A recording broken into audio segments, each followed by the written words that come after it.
Hey, welcome back to Cast for Bass. It just got done raining here, so if you hear a bit of thunder in the background, it's not. It's a storm that's just passed over.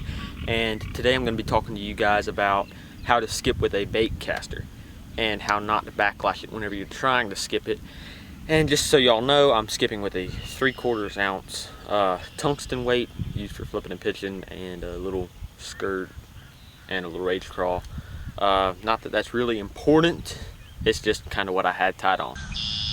So I'm going to do this in steps on how to make a skip. Well, first thing you want to consider is you're not going to be making your normal 45 or overhand cast. I hope you already knew that, but if you didn't, you're going to be making a sidearm cast to keep that bait as close to the water as you can. Another little tip is a lot of people just say do a regular sidearm cast.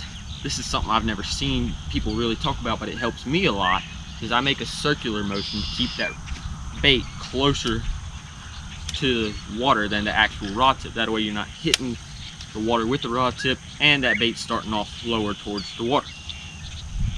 Now, the next step is you're gonna wanna start thumbing it as soon as not as soon as it leaves, but once it's getting closer to the water, you're gonna really wanna start thumbing your reel. You don't want to slow it down too much, but you don't want it to let it go, because whenever it hits that water, it's going to start really slowing down, and that's going to make slack in your line and essentially make you bird's nest. The next thing is, while it's getting closer to the water, you're going to want to start lifting your rod tip.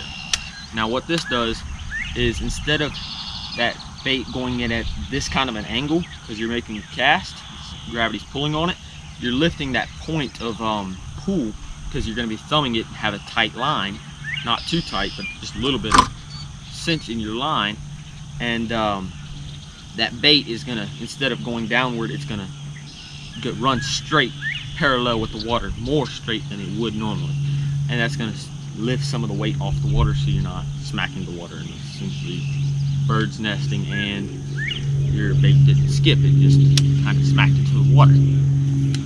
That is all the tips that I had for you guys, so I'm going to do it for y'all, and hopefully this helps.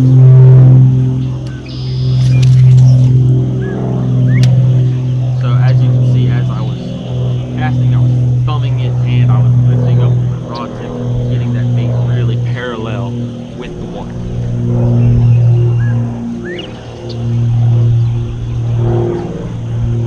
Sorry about the airplane in the background.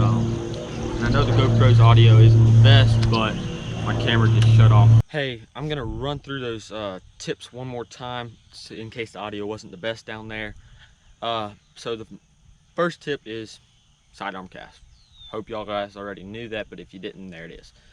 Number two is make a circular motion as you're whipping that cast out, because let's pretend the rod tip is right here. A regular cast, that bait's going to stay parallel with the rod tip. Whenever you make that circular motion, that bait's doing a little bit of a whip, essentially leaving right here, keeping it more parallel with the water.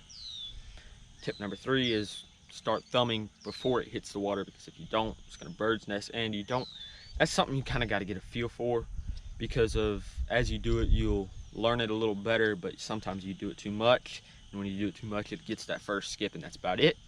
Sometimes you do it too little and it just smacks the water, backlashes your reel, whatever, it happens. Just something you gotta get a feel for.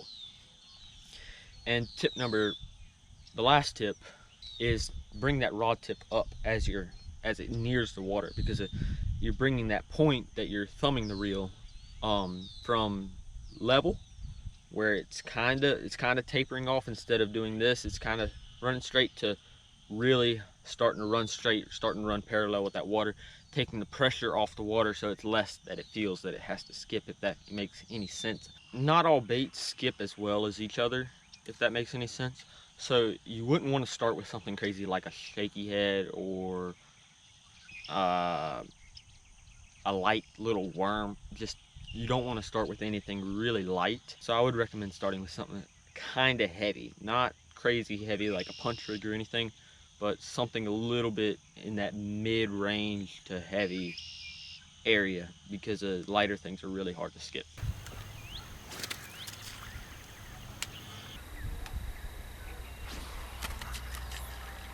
I hope this video helped. God bless, and thank you for watching.